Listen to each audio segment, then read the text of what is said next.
OKS2I, c'est le podcast pour tout savoir sur S2I.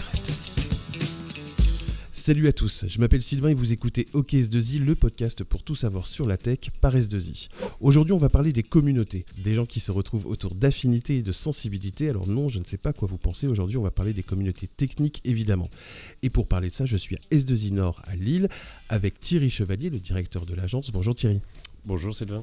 Avec Jérémy Becker, coach agile, coordinateur des communautés et je crois même leader des leaders, c'est bien ça ? C'est ça, bonjour Sylvain. Eh ben on va voir ça pendant l'épisode.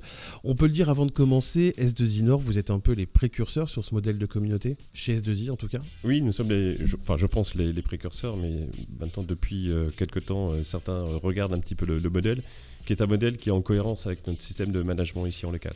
Et on le verra dans la troisième partie, je pense, on va en parler tranquillement tous ensemble. Et bien justement, c'est parti, l'enjeu des communautés dans les ESN, c'est parti. Alors messieurs, on commence tout de suite. Est-ce que l'un de vous, ou tous les deux d'ailleurs, vous pouvez me définir qu'est-ce qu'une communauté ? Jérémy ? Une communauté, c'est avant tout un moment de partage, un moment d'échange. C'est un moment pour se retrouver, pour parler de sujets qui nous animent dans nos quotidiens, de nos missions.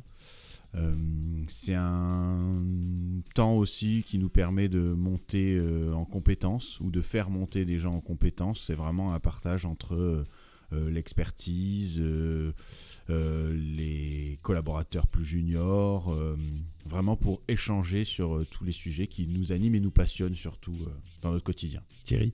Oui, animation, passion, ce sont bien des termes, mais en tout cas en cohérence avec notre esprit Fungenieur. Donc on cultive à la fois tout ce qui est employabilité en permanence, enrichissement des compétences, des connaissances, partage d'expériences, et de tout dans un environnement très convivial, parce que ça permet aussi aux uns aux autres de se retrouver autour d'un sujet qui les anime, qui les fédère, alors qu'au quotidien, ils sont sur des missions et des projets différents. Et est-ce que ça concerne tous les métiers, les communautés ? Est-ce qu'on peut imaginer que tous les métiers ont leur communauté ? On pourrait imaginer que tous les métiers ont leur communauté. Nous, actuellement, on essaye de couvrir un large spectre, on va dire, sur les activités qu'on fait chez S2I. Par exemple, tu as quoi justement comme communauté en ce moment, S2I Nord ? Alors, en ce moment, on a 7 ou 8 communautés. On a le PHP, la communauté PHP, la communauté Java. On a la communauté YPO, c'est une communauté sur tout ce qui est agilité, chefferie de projet, test. On a la communauté des langages JS, aussi bien back que front. On a une communauté DevOps Cloud, une communauté data. Et on a aussi une communauté qui est un peu moins technique, qui est la communauté Green IT. Très bien. Donc qui parle d'éco-conception et même d'éco-responsabilité au plus global. Thierry ? Oui, donc on peut constater qu'en fait les communautés sont en cohérence avec nos savoir-faire et pôles d'expertise du groupe S2I, en particulier les expertises qu'on développe ici sur le marché de la région des Hauts-de-France, parce qu'on reconnaît tout ce qui est apps, tout ce qui est infrastructure et cloud, tout ce qui est data management et tout ce qui est people, l'offre people. Et puis, bien sûr, on a toujours aussi notre responsabilité sociétale et environnementale, d'où cette communauté Green IT, qui est en relation avec l'ensemble des autres communautés du groupe. Jérémy ? Oui, parce que en parlant, je me suis rendu compte que j'avais oublié la communauté UX/UI. désolé Vivien. On leur passe le bonjour. Non, mais c'est important, effectivement, ça veut dire que vous couvrez quand même quasiment l'ensemble des technologies qui existent actuellement, du moins les plus importantes. Oui, complètement, parce qu'en fait, un des objectifs au-delà de la montée en compétences et des retours d'expérience, c'est aussi d'anticiper les nouvelles technologies qui seront mises en marché chez nos clients. Et bien justement, on va voir tout de suite à quoi ça sert de faire des communautés, d'avoir des communautés chez S2I, c'est dans la deuxième partie de l'épisode. On en parlait justement, donc à quoi ça sert une communauté ? Jérémy ? Comme on l'a dit au début, ça sert avant tout pour échanger avec des pairs. Échanger entre pairs, tout à fait. Et pas que, parce qu'une communauté, ça sert aussi à élargir, on va dire, son champ de vision, parce que nous, chez nous, les communautés, on n'est pas affilié à une communauté. Une personne un collaborateur qui fait de la data peut être membre d'une communauté UX/UI, d'une communauté, et justement pour aller découvrir et potentiellement se dire sur ce secteur c'est sympa, et potentiellement aussi réfléchir à sa projection plus tard. Donc les communautés sont vraiment ouvertes à tous. Ouvert à tous, ça permet effectivement de diversifier en tout cas le champ de ses compétences et de ses connaissances. Et puis ça sert aussi l'enjeu de valeur qui est un de nos enjeux stratégiques ici au niveau de l'agence, créer toujours plus de valeur pour nos clients et pour nos collaborateurs. C'est-à-dire que c'est important que nos collaborateurs, dans l'essence même de leur fonction de prestataire de services numériques, soient force de proposition sur un certain nombre de sujets dans le cadre de leur mission et apportent un regard à valeur ajoutée sur les sujets sur lesquels ils travaillent et pour lesquels ils sont mandatés par nos clients. Et justement, l'aspect client, excuse-moi Jérémy, l'aspect client, est-ce que les clients, ils aiment qu'il y ait des communautés de créer ? Est-ce que eux, ils voient un intérêt aussi ? Alors, eux voient un intérêt, certains plus que d'autres, mais pour certains d'entre eux, on est même en échange de sujets communs. Très bien. Pour que potentiellement on puisse animer une communauté commune avec leurs équipes et nos équipes. Et là, vraiment, on fédère l'ensemble de nos équipes. On est dans une notion de partenariat très intime en termes de plus-value sur les compétences et les connaissances. Jérémy ? Oui, d'ailleurs, nous dans nos communautés, on a une ambition de, notamment des sujets qu'on porte, des sujets qu'on développe, de pouvoir les externaliser au maximum et potentiellement, un exemple de speak-up qui pourrait être joué en interne, de se dire on aimerait aussi aller le jouer chez un client pour emmener aussi cette valeur et montrer notre expertise aussi chez le client. Oui, donc c'est ça, il y a quand même un aspect derrière, un aspect de communication et commercial, évidemment, derrière, Thierry, j'imagine, ça montre ce qu'on sait faire et forcément ça valorise S2I, ça valorise les collaborateurs S2I et le marché sur lequel on est. Complètement. Ça valorise en fait les collaborateurs S2I. On a une approche commerciale mais par un apport de valeur commune qu'on construite entre nos équipes clients, enfin les équipes clients et nos équipes S2I. Et le regard de nos équipes clients par rapport à S2I forcément s'en trouve changé. On met là en œuvre concrètement la notion d'expertise et notre notion de force de proposition pour être différenciant par rapport à la concurrence. Et bien sûr, ça rend davantage fiers nos collaborateurs, donc c'est censé accroître aussi le sentiment d'appartenance. Jérémy ? Oui, et d'ailleurs aussi dans les communautés, ce que je voulais souligner, c'est que c'est aussi un moment qui permet de sortir de son quotidien. Parce que dans les communautés, un collaborateur va pouvoir venir faire des choses différentes qu'il fait en mission. Qui ne fait pas d'habitude. Et qui lui permet, au-delà de voir d'autres choses, de pouvoir innover, de pouvoir sortir vraiment de son quotidien. Et même lui de se mettre à jour sur ses compétences aussi, j'imagine, parce que tu citais certaines communautés dans la première partie, c'est des communautés, c'est des technologies qui bougent tout le temps, c'est en perpétuelle évolution, donc j'imagine que pour eux c'est intéressant. Et justement, je voulais en venir là, est-ce que aussi c'est une question de fidélisation pour nos collaborateurs d'avoir des communautés ? Est-ce que vous voyez un réel intérêt sur le collaborateur ? On va être clair, pour qu'il reste chez S2I et qu'il s'épanouisse chez S2I. C'est très clairement un argument de fidélisation parce que dans la fidélisation, les collaborateurs, pour qu'ils puissent se projeter chez S2I, il faut déjà qu'ils aient le sentiment d'apprendre en permanence. C'est ça. Et au-delà de la mission et de la formation qu'ils ont reçue, on doit continuer en tout cas le geste de formation par un management apprenant. Le système des communautés permet parfaitement d'allier la mise en situation et le partage avec des pairs sur des sujets en enrichissant sa valeur en permanence. Et bien entendu, comme ces moments de communauté sont exclusivement des moments conviviaux, ça renforce aussi ce sentiment. Je me permets de rigoler, ce qu'on verra après dans la troisième partie. Comment est-ce qu'on manage ça ? J'ai juste une dernière question peut-être pour Thierry. Est-ce que ces communautés aident la fonction commerciale sur les appels d'offres, sur les soutenances ? Est-ce que du coup tu fais appel aux communautés pour vous aider sur cette partie-là ? Oui, parce qu'en fait les leaders de communauté maîtrisent parfaitement en tout cas le niveau d'expertise de leurs membres adhérents, on va dire, de ces communautés, et ces experts qui sont sollicités en tout cas sur les gros appels d'offres ou en avant-vente pour construire des visions chez des clients à valeur ajoutée. On va parler maintenant de la façon dont on manage ces communautés et aussi peut-être sur l'aspect management de S2I Lille qui est assez particulier. Ça, vous allez nous expliquer ça tout de suite dans la troisième partie. On en parlait tout à l'heure et je rigolais un tout petit peu sur le management effectivement de ces communautés. Jérémy, comment est-ce qu'on manage tout ça ? Toutes ces personnes, tous ces êtres humains ? Alors c'est là où vraiment là on a créé un modèle d'animation d'animation et de facilitation des communautés, C'est-à-dire en nommant entre guillemets des leaders de communauté. On a vraiment pour qu'il y ait une identité, vraiment une personne qui soit identifiée comme le leader de cette communauté, mais le leader n'a pas vocation à être le meilleur techniquement sur le sujet. Par contre, il a cette fibre d'animation, de facilitation. Donc chaque communauté a un leader. Chaque communauté a un leader, et là où on est, nous, différenciants sur notre modèle que l'on a créé ici, c'est qu'on donne les moyens aux leaders de pouvoir exercer leur rôle de leader. Quels moyens, tiens? Des moyens financiers, parce que ces leaders sont variabilisés avec des objectifs annuels. Et aussi des moyens en termes de temps. Dans un premier temps, chaque leader a une demi-journée par mois pour animer sa communauté. Et au-delà de ça, après, on a aussi développé et mis en place ce qu'on appelle la commission chez nous. Tous les 2 mois, nous avons une réunion avec Thierry, avec le DO, avec les personnes concernées. DO, c'est le directeur des opérations. Le directeur des opérations. Tous les leaders de communauté. Et c'est à ce moment-là que les leaders de communauté ou des membres des communautés, et même maintenant n'importe qui chez S2I Lille, a une idée de projet, a une idée de sujet, et peut venir le pitcher, et on prend des décisions en séance sur le go ou le no-go sur certains sujets.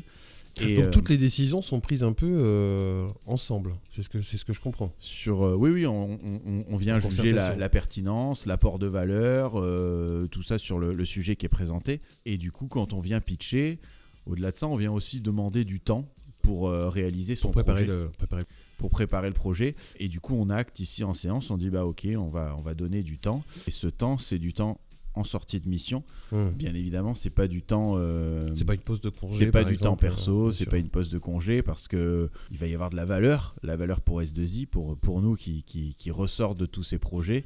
Bien évidemment, il faut que ça soit fait sur le temps pro, et c'est une force, et ça permet de pouvoir justement embarquer plus de monde, parce que maintenant on fait très attention aux vies pro, vie perso, et de se dire nous les communautés, on donne du temps, on donne des moyens pour réaliser des projets, c'est très important.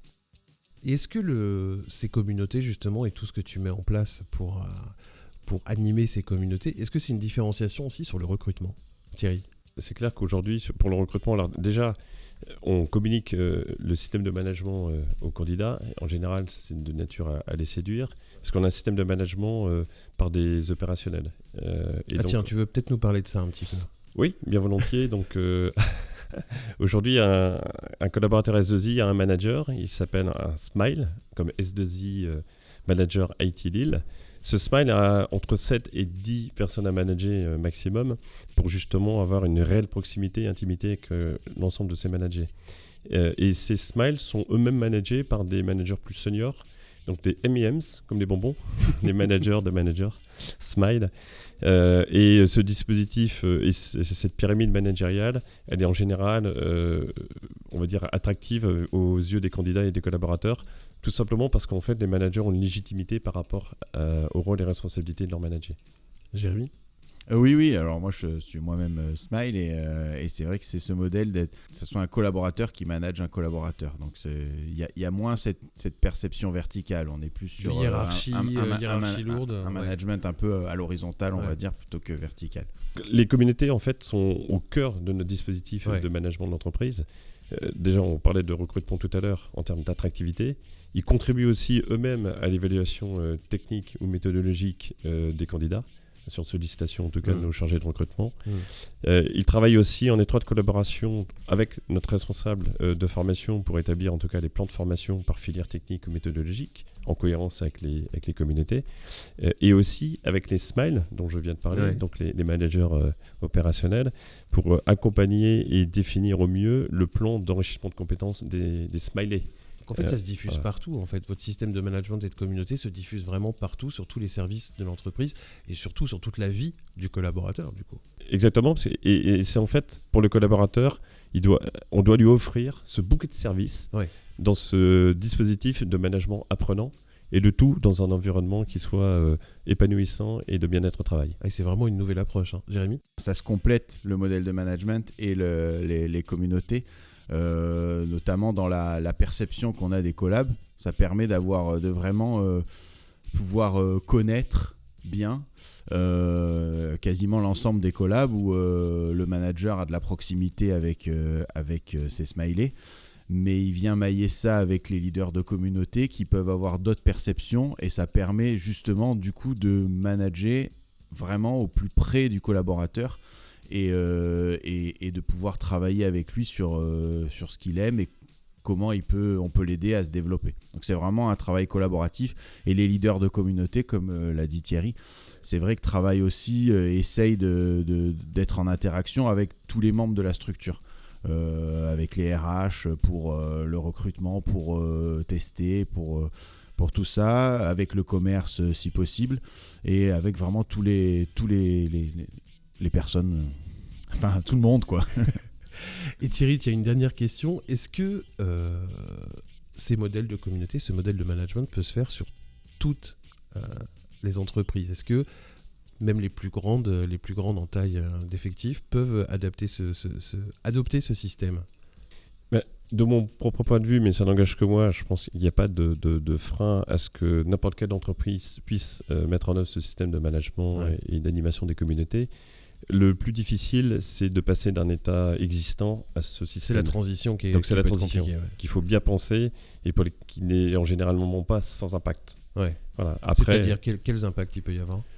Il peut y avoir des résistances au changement ou des gens qui ont le sentiment de perdre du pouvoir, parce qu'on est plutôt là dans un mode de management très fonctionnel et très réseau versus un management plus vertical et plus hiérarchique. Donc il faut être préparé à cela, il faut accompagner les managers. Exactement. Ouais. Donc, il faut accompagner en fait les anciens managers hiérarchiques de l'entreprise pour qu'ils comprennent le sens de cette nouvelle organisation et quels bénéfices pour le collectif et donc pour eux à terme. Jérémy ? Et pour la partie communauté, je pense que c'est un peu moins compliqué à mettre en place que le modèle managérial. Il n'y a pas les mêmes implications, mais moi aussi je pense que c'est parfaitement applicable partout. Après ça demande forcément des gens motivés, nos leaders de communauté, et je prends ce micro aujourd'hui aussi pour les remercier de leur investissement, parce que ce sont tous ultra motivés. Et forcément ça y joue, hein, c'est parce que c'est pas tous les jours facile. La motivation, c'est la clé, effectivement. Ouais. C'est pas tous les jours facile. Il faut fédérer. C'est là le plus dur, c'est de fédérer. Et vraiment leur implication et leur motivation, c'est vraiment important là-dessus. Thierry ? Oui, moi je tiens aussi à relayer les remerciements de Jérémy auprès des leaders de communauté, auprès de nos Smiles aussi, nos MEMs. Ce sont vraiment des gens qui sont très engagés au sein de l'entreprise, qui donnent de leur temps. Alors on leur octroie du temps officiel, professionnel, mais il ne faut pas se cacher, il y a aussi du temps personnel. Et ça démontre en tout cas leur motivation à développer le collectif. Et moi je les remercie chaque jour, parce que ça crée vraiment une one team qui se ressent dans le bien-être et la perception de satisfaction de nos collaborateurs. Et c'est vrai qu'après, pour que le modèle marche aussi, il n'y a pas de secret, il faut aussi se donner les moyens. Et on l'a expliqué, nous, qu'on a donné les moyens aux leaders de pouvoir bien animer leur communauté. Et c'est pour ça aussi que maintenant, ça va faire plus de 5 ans que nos communautés sont en place, et que ce modèle, on peut dire qu'il est pérenne et qu'il ne fait que s'améliorer. Et en plus, il ne fait que s'améliorer d'année en année. On rajoute toujours des dimensions et nouvelles dans les sujets. Donc voilà. Merci à tous les deux, merci beaucoup Thierry de nous avoir accueillis pour cet épisode. Avec plaisir. Et merci Jérémy d'avoir répondu à toutes nos questions. Merci à toi de nous avoir donné l'opportunité de pouvoir parler de ces sujets qui nous passionnent ici dans le Nord. Et bien c'est avec plaisir. Merci donc Sylvain effectivement pour cette tribune qui est très intéressante pour nous. Et puis si celles et ceux qui sont intéressés, n'hésitez pas en tout cas à revenir vers nous. Vous allez avoir vos liens LinkedIn justement dans la description de l'épisode. J'en profite justement pour remercier aussi Claudie Bertrand à la communication de Lille pour la coordination. Merci beaucoup à toi. L'épisode vous a plu, sachez qu'il y a plus d'une vingtaine d'épisodes disponibles sur toutes les plateformes de streaming, Apple, Spotify, Deezer ou directement en ligne. Alors abonnez-vous, c'est gratuit et vous serez tenu au courant des prochains épisodes. Si vous pouvez en plus nous mettre une jolie note, ça nous fait plaisir et ça nous donne un peu de visibilité. Si vous avez des idées de thèmes pour l'émission, eh bien envoyez-moi directement un mail sur fr-ok-podcast@s2i.fr. On n'a pas trouvé plus simple comme adresse mail. Nous on se donne rendez-vous très bientôt pour un nouvel épisode. Salut!